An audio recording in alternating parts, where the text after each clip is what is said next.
Imagine trying to teach a computer to play a video game using nothing but the pixels on the screen. The same visual input a human would see, with no manual hints about where the ball is or what an enemy looks like. The computer just watches, presses buttons, and occasionally sees its score change. Can it learn to play well? That is the challenge this landmark paper from DeepMind takes on, and the answer turns out to be a resounding yes, with consequences that would reshape the field of artificial intelligence. To set the stage, reinforcement learning is the branch of machine learning where an agent learns by interacting with an environment, taking actions, and receiving rewards.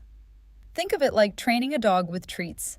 Except the dog only gets a treat sometimes. The treats may come long after the relevant behavior, and the dog has to figure out the rules of the game from scratch.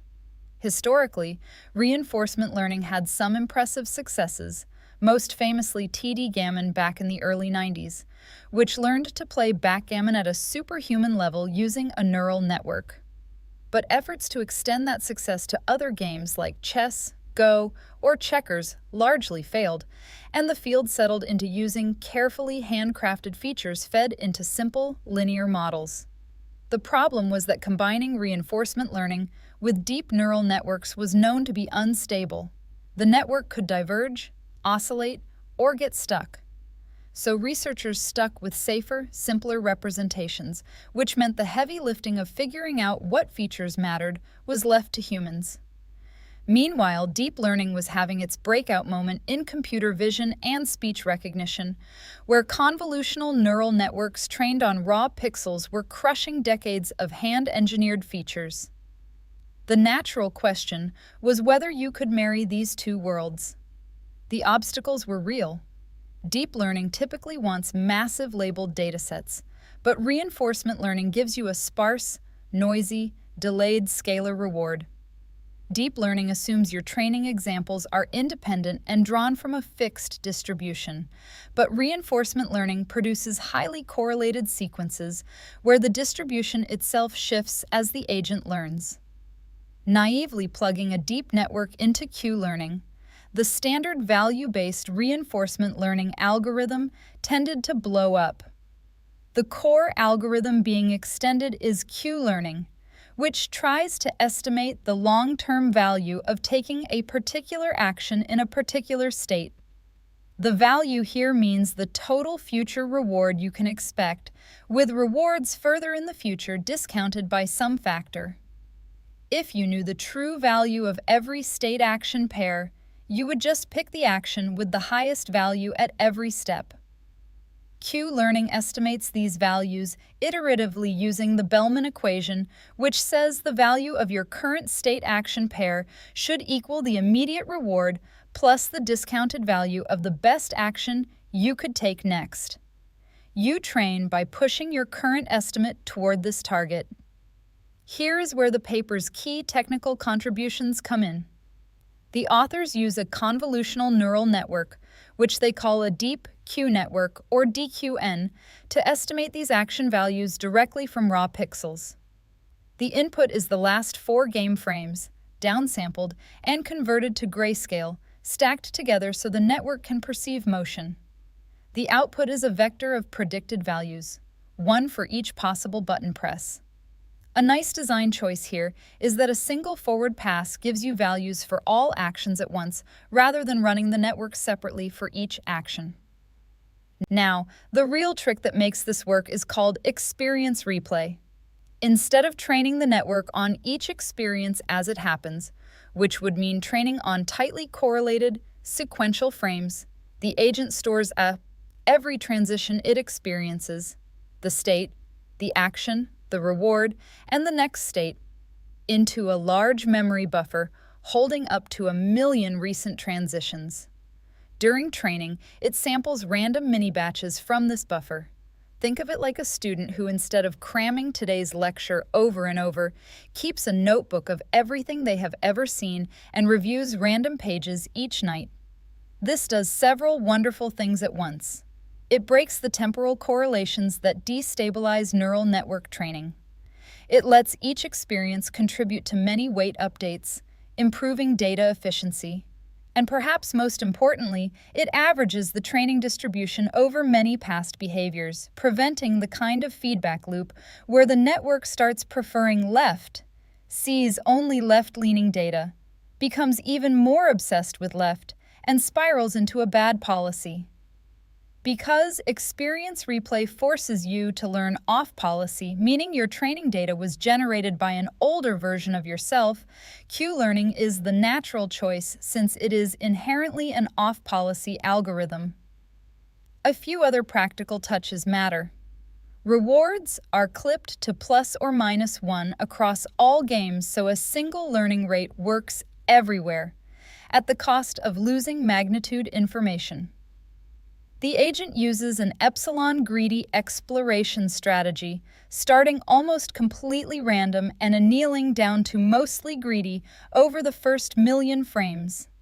And to save computation, the agent only picks actions every fourth frame, repeating the chosen action in between, which lets it experience roughly 4 times more gameplay for the same compute budget. The results are striking.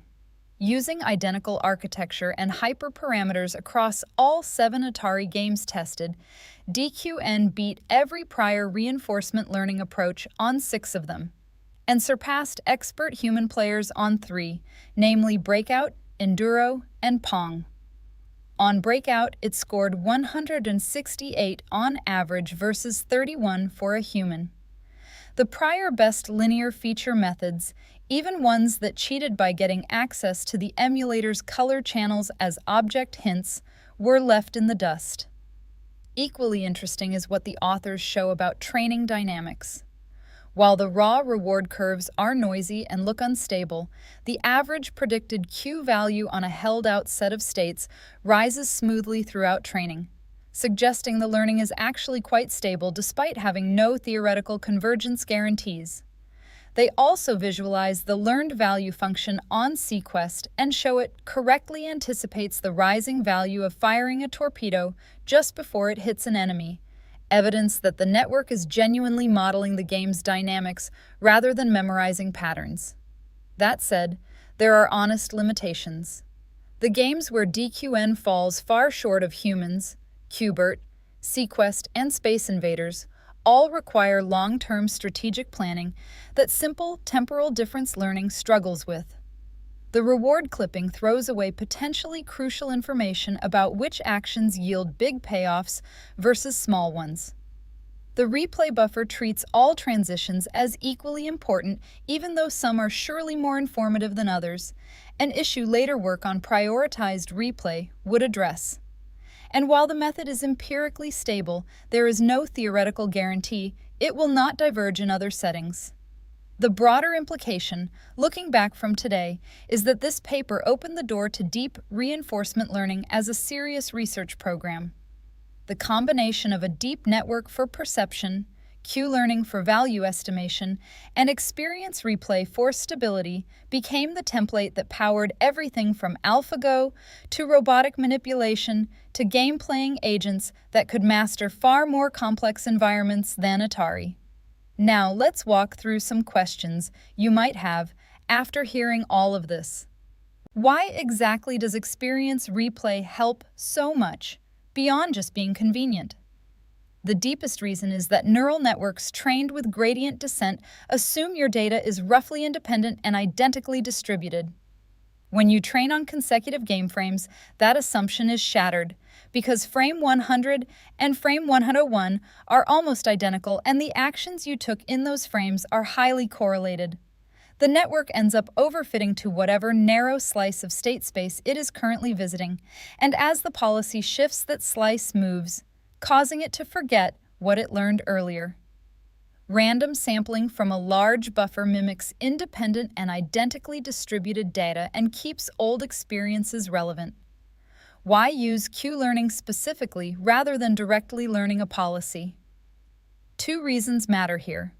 First, Q-learning is off-policy, which is essential because experience replay means you are training on data generated by older versions of your policy.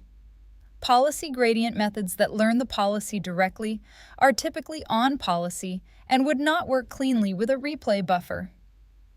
Second, Q-learning has a natural connection to dynamic programming through the Bellman equation, which gives you a principled way to bootstrap value estimates from your own predictions of future states.